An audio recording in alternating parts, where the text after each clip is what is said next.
Theoretical Times, a podcast series between Tara Brabazon and Steve Redhead.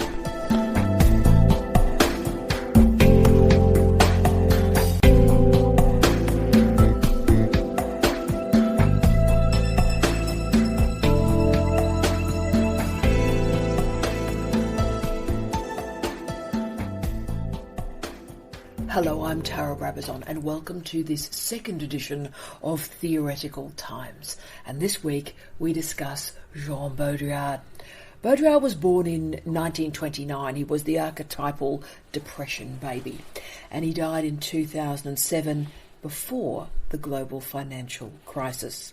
He really was the greatest example, I would argue, perhaps except for Foucault, of the French theorist. He was a philosopher, he was a photographer, and deeply influential to generations of cultural studies theorists. So I'm joined today to discuss Baudrillard with Professor Steve Redhead. Steve, do you think Baudrillard's complexity and Baudrillard's profile were actually held back through his connection with postmodernity? Baudrillard fits into the Theoretical Times non-postmodern lives project, which I'm trying to do at the moment, very well, partly because there was a misunderstanding about his work, which he encouraged too, which basically bracketed him with postmodernity, postmodernism and so on, particularly in the late 80s and early 90s. And I think that held his work back, there is no doubt about that, and that the revisionist work that's been done, particularly in virtual journals like the International Journal for Baudrillard Studies, which is open access journal, and others. Work has been done to go back and say this was a mistake to understand Baudrillard as postmodernist, and that if we look at him in a different way, and in fact we look at all his work in a different way, there's much more potential, particularly with the later work, the posthumous Baudrillard, the 3 books which were published after he died, obviously written before he died, but published after he died, and there's actually a 4th called Terrorism, 50-page book, which was also published. But the 3 main books are really important, I think, for understanding Baudrillard as non-postmodern. In my Jean Baudrillard Reader, which I published with Edinburgh University Press and Columbia University Press in 2008, that idea of non-postmodernity, which is based on a sort of ironic joke about Latour, who talked about non-modernity, actually, I think, has started to come to fruition. Some really good scholars, people like William Powlett, who wrote a great book on Baudrillard called Against Banality, and William Merrin, who wrote a very good book on Baudrillard and the media. These, if you like, revisionist scholars about Baudrillard have really contributed to seeing the non-postmodern Baudrillard. And I think he really is, I would argue that he's probably the most important of my theorists in Theoretical Times non-postmodern lives. Well, you've raised that significance and that importance, so let me ask you more directly if I can. So if we are dealing with a postmodern environment, how is Baudrillard best used in the contemporary academy, in the contemporary university? How? I think there is a real potential, an untapped potential for Baudrillard across the disciplines, not just in media theory or communication or cultural studies, for example, or art theory, which is often where he's been used in the past. I think we have to remember that he was a sociologist as a professional while he was in a university environment. And also I think he developed in advance a critique of neoliberalism, which actually nobody else in this French theory bracket really did. Somebody like Althusser didn't really foresee a neoliberalist era, but I think Baudrillard did in many ways, and a lot of his work actually foreshadows the way in which neoliberalism has developed capitalism. I think that one of the things to think about is the way in which I've always thought of global capitalism as an amoeba, the way that it spreads out and sucks in everything that could possibly be opposed to it or critique it. And Baudrillard is, particularly in the later work, is absolutely superb on this. He understands that the critique, and indeed his own critique, is actually part of the system, as he would see it, this global world order, which now almost feels as if we can't get out of it. It allows, in this amoeba-like structure, criticism, opposition.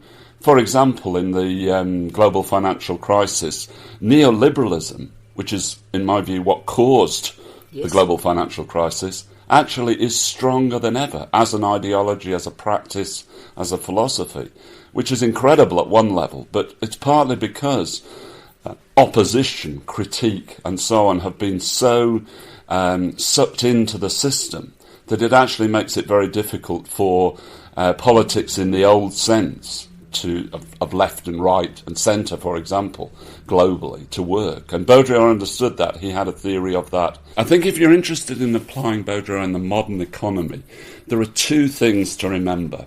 One is that the reality, in inverted commas, and particularly the history of reality, say, since Baudrillard started writing in the 1950s, that reality is actually constantly disappearing. What Baudrillard shows is that in the development of virtuality, you actually get the images of the real sucked into this process of virtuality.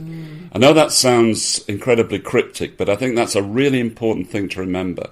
So simulation and simulacra, which Baudrillard had a lot to say about, actually shows that process shows that reality disappears. And I know that sounds fanciful, but actually it's central to what Baudrillard is about, and particularly his ideas of things like duality and reversibility, which are I think, one of the best philosophical explanations of our current condition.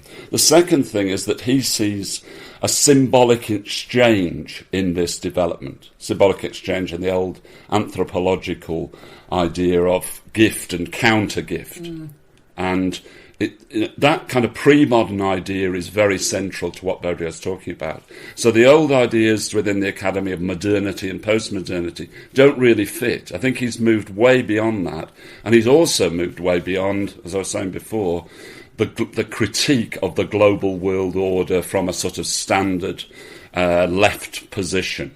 And Baudrillard has been damned for that, but I think his explanations of this extreme world are actually much more subtle than most of the other theorists we're talking about. I think that's a brilliant idea and argument. You and I read a great deal on the global financial crisis and the political economy after the global financial crisis.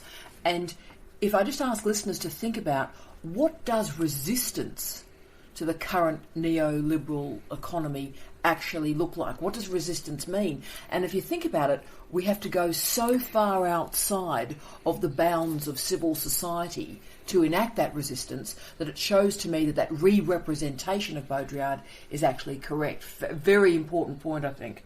And it's interesting because very few people explore Baudrillard in relation to the political economy. So he's got a lot to say on that. The other area that I've always used Baudrillard, and a lot do, I think particularly in that Journal of Baudrillard Studies, is in understanding war and terrorism. As we're about to, it appears, enter another war in Iraq, how can Baudrillard help us in these warlike times?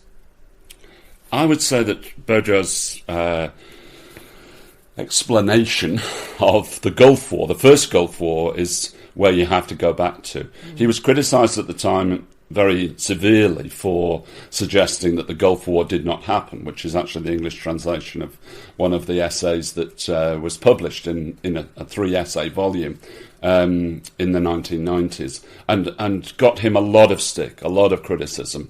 And I think what he was suggesting at the time, which I believe to be the case now, is that in some ways what we became was, rather than real war, virtual war. That's not to say that people don't get killed or that violence isn't a bad thing. But actually he was trying to look at the way in which the system, particularly through the military and military technology, was evolving at that time, the first Gulf War, which is a long time ago now. But actually it fits today. It fits with the kind of fragmented terrorism, say, of ISIS in Iraq at the moment, which is an organisation which spilled out of the developments in Syria next door, but actually fit the kind of explanation that Baudrillard had in terms of symbolic exchange and war. He did this very well, in my view, in a book called The Spirit of Terrorism, about 9/11. And again, he got terrific stick for that. But actually, the symbolic exchange explanation that Baudrillard provides for 9/11 and for its subsequent decade of intervention by the US and its allies all around the world is actually a great explanation. I think people should go back to that, not critique it. They should critique it, but not criticise it as if it had no meaning. Yes. And I think Baudrillard has a lot to say now about current war and war into the future.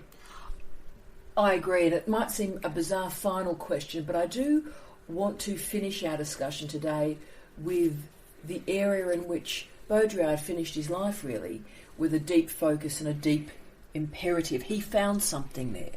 So I wanted to finish off by asking you how Baudrillard's photography and how his photographs help us understand him as a scholar, as a thinker, as a sociologist.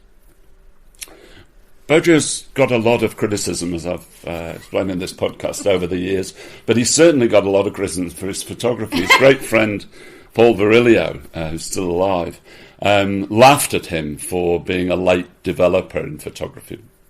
Virilio had been interested in photographing the bunkers from the 1950s, and he kind of really ridiculed Baudrillard for coming late to photography. But if you look at Baudrillard, I don't think he's just like another celebrity that you can think of, like Bob Dylan doing photographs for exhibitions. I think Baudrillard's different, and it seems to me that he actually, at one time, was very much part of the art world, and almost as a prankster, involved himself in the particularly New York art world. And then they dumped him, basically. But he was interested in the images of the real. And as I was saying before, I think one of his great theoretical strengths was the argument that the real disappears. One of his late books was called Why Hasn't Everything Already Disappeared? And he means that in terms of capturing the images of the real. And photography for him is part of that. It's not just a kind of hobby like other celebrities.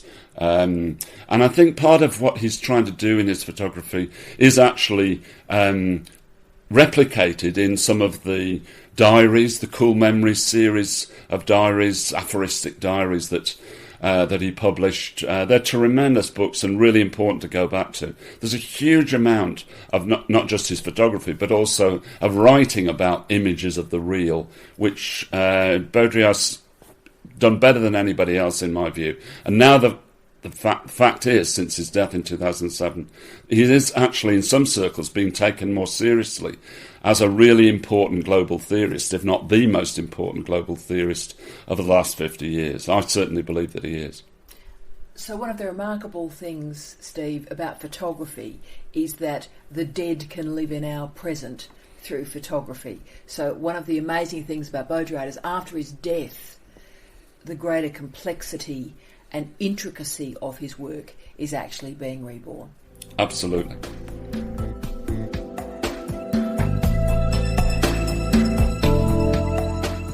Thank you for listening to this podcast on Theoretical Times by Tara Brabazon and Steve Redhead.